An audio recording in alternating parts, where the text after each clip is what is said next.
Olá, amigos, amiguinhas.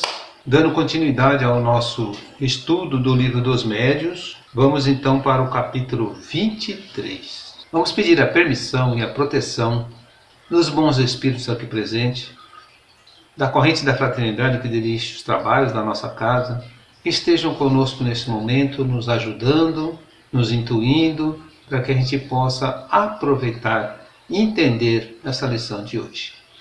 Então vamos lá, capítulo 23, Livro dos Médiuns. No meu aqui é página 162. O capítulo 23 ele trata da obsessão. Então nós temos a obsessão simples, a fascinação, a subjugação, causas da obsessão e no final desse capítulo os meios de combatê-la. Então a gente vai falar hoje sobre a obsessão simples. Então, vamos lá, nós estamos no item 237. Item 237. No número das dificuldades que a prática do Espiritismo apresenta, é necessário colocar a da obsessão em primeira linha. Trata-se do domínio que alguns espíritos podem adquirir sobre certas pessoas. São sempre os espíritos inferiores que procuram dominar, pois os bons não exercem nenhum constrangimento. Os bons aconselham, combatem a influência dos maus, e se não os escutam, preferem retirar-se. Os maus, pelo contrário, agarram-se aos que conseguem prender. Se chegam a dominar alguém, identificam-se com o espírito da vítima e a conduzem, como se faz com uma criança. Então, a obsessão simples, como está dizendo aqui, toda obsessão precisa ser tratada com cuidado. No Espiritismo, todos nós somos obsediados. Mas nesse caso aqui, o espírito obsessor, ele constrange o médium. Ele provoca certas coisas, no médium, que o médium não consegue se livrar. Os espíritos bons, eles nos aconselham. Mas se a gente não dá atenção a eles, então eles nos abandonam. Continuando aqui o nosso texto, que é longo, a obsessão apresenta características diversas que precisamos distinguir com precisão, resultante do grau de constrangimento e da natureza dos efeitos que este produz. A palavra obsessão é, portanto, um termo genérico pelo qual se designa o conjunto desses fenômenos, cujas principais variedades são a obsessão simples, a fascinação e a subjugação. Então, a palavra obsessão, ela é genérica, ela trata de todo tipo de obsessão. Mas nós temos aí, como já falamos desde o início, 3 tipos de obsessão: a simples, fascinação e subjugação. Continuamos aqui na simples. A obsessão simples verifica-se quando um espírito malfazejo se impõe a um médium, intromete-se contra a sua vontade nas comunicações que ele recebe e impede de se comunicar com outros, e o impede de se comunicar com outros espíritos e substitui os que são invocados. Então, quando o médium não tem conhecimento, quando o médium não estuda, quando o médium não tem boas intenções, bons pensamentos, ele é rodeado, nós todos somos rodeados por espíritos, são atraídos pelo nosso jeito de ser. Então, o bom médium ele tem que atrair sempre espíritos bons. Senão, esses espíritos malfazejos submete o médium à vontade dele e leva pela mão, como falamos atrás aí, como se fosse uma criança, que você pega pela mão e a criança faz o que você quer. Continuando, não se está obsedado pelo simples fato de ser enganado por um espírito mentiroso, pois o melhor médium está sujeito a isso, sobretudo no início, quando ainda lhe falta experiência necessária, como entre nós as pessoas mais honestas podem ser enganadas por trapaceiros. Pode-se, pois, ser enganado sem estar obsedado. A obsessão consiste na tenacidade de um espírito do qual não se consegue desembaraçar. Então, o que ele está dizendo aqui, né? Que a obsessão simples não é bem a obsessão. O médium, ele está sendo enganado. Né? Ele está sendo ludibriado por um espírito mentiroso. Mas não é bem uma obsessão. Né? Então, se ele se cuidar, se ele estudar, ele consegue sim se livrar desse espírito que fica se intrometendo, né? E até se apresenta como outros. Continuando, né, o nosso texto aqui, na obsessão simples, o médium sabe perfeitamente que está lidando com um espírito mistificador que não se disfarça e nem dissimula de maneira alguma as suas más intenções e o seu desejo.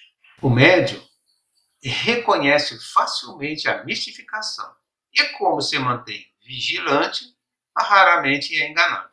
Assim, esta forma de obsessão é apenas desagradável e só tem o inconveniente de dificultar as comunicações com os espíritos sérios ou com os de nossa afeição. Podemos incluir nesta categoria os casos de obsessão física, que consiste nas manifestações barulhentas e obstinadas de certos espíritos, que espontaneamente produzem pancadas e outros ruídos. Quanto a estes fenômenos, remetemos o leitor ao capítulo de manifestações físicas espontâneas, lá no item 82. Então, nós já passamos por isso, né? O item 82 fala de manifestações, né, de pancadas, de barulho, né, de pegar fogo nas coisas, de quadro que salta da parede, né, portas que batem. Então, isso aí é as manifestações físicas. Né, objetos que somem ou são mudados de lugar, né, isso são manifestações físicas. Nem sempre o médium tem consciência disso, né, mas é uma manifestação física espontânea, para quem está lá no item 82. Continuando aqui o nosso texto, vamos para o item 239. O item 239 fala sobre a fascinação. Né? A fascinação tem consequências muito mais graves. Trata-se de uma ilusão criada diretamente pelo espírito no pensamento do médium, e que paralisa, de certa maneira, a sua capacidade de julgar as comunicações. O médium fascinado não se considera enganado. O espírito consegue inspirar-lhe uma confiança cega, impedindo-o de ver a mistificação e de compreender o absurdo do que escreve ou do que fala. Mesmo quando este absurdo, no caso, né, mesmo quando este salta aos olhos de todos. A ilusão pode chegar ao ponto de levá-lo a considerar sublime a linguagem mais ridícula.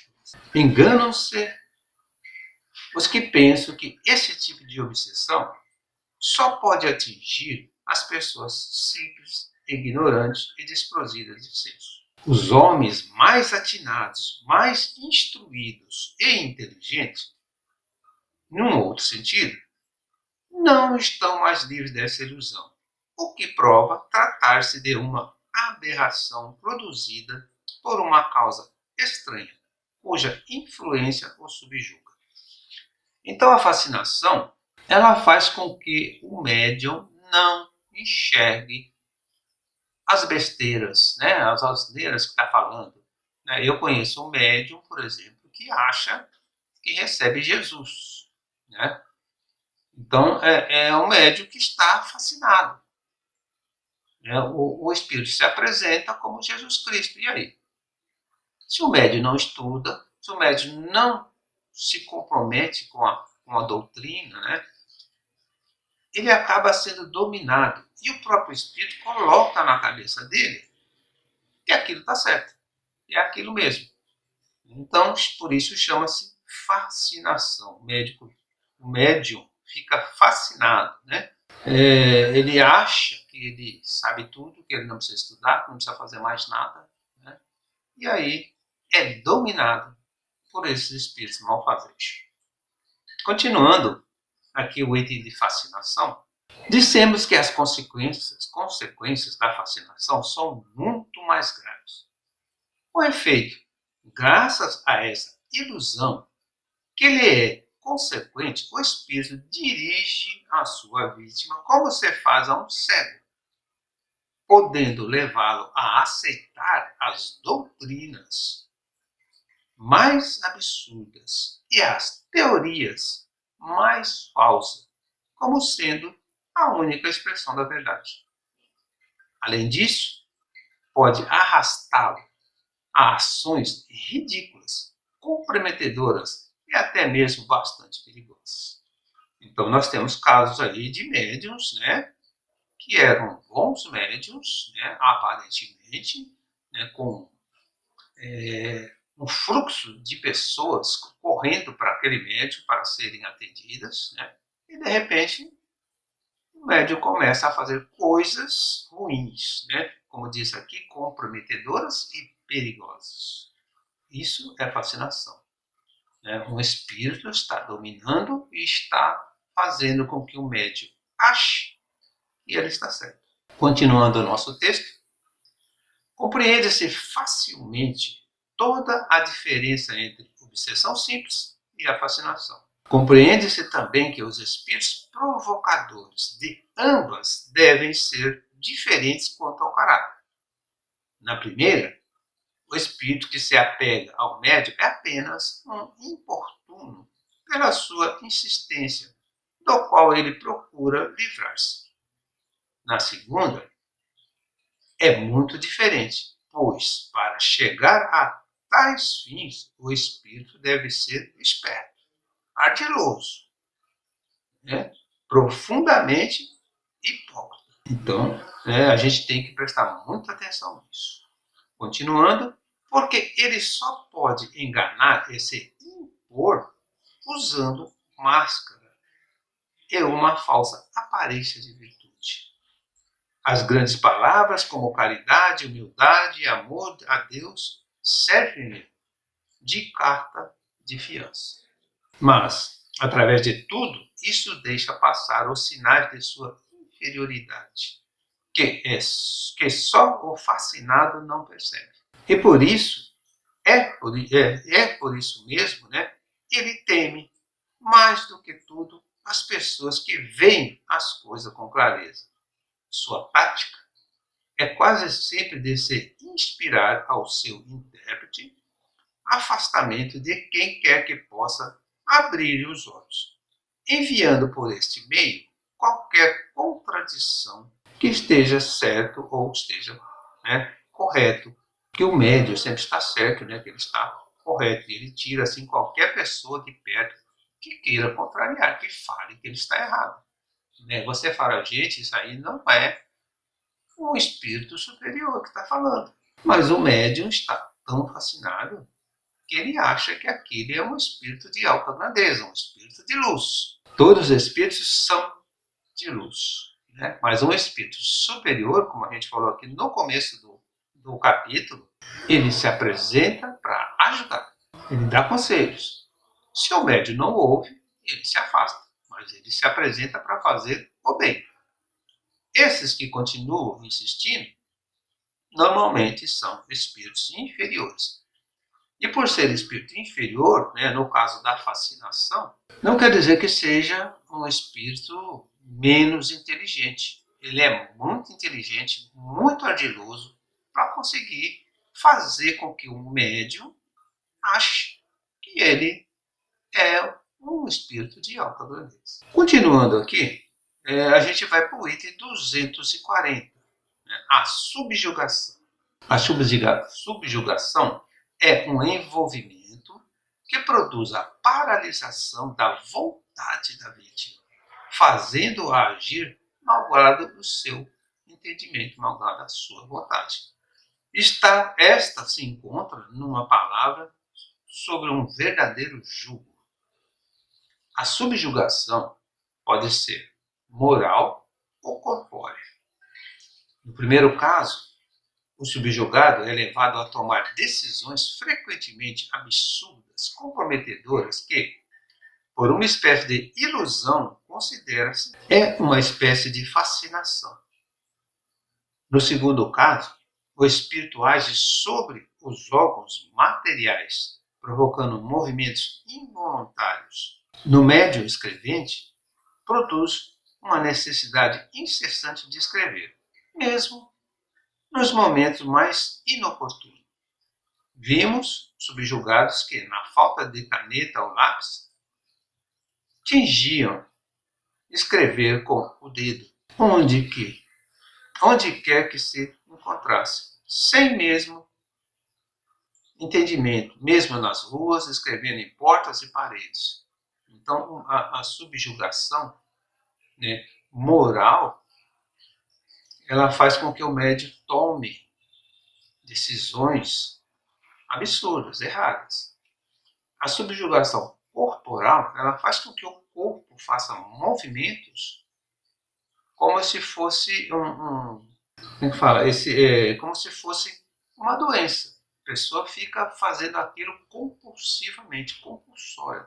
Não tão o médico, o psicólogo, ele começa a escrever em tudo quanto é lugar. Mesmo que não tenha uma caneta, um lápis, ele escreve com qualquer coisa que tiver na mão. Então, a pessoa fica compulsiva, né? Isso é subjugação corpórea. Continuando aqui.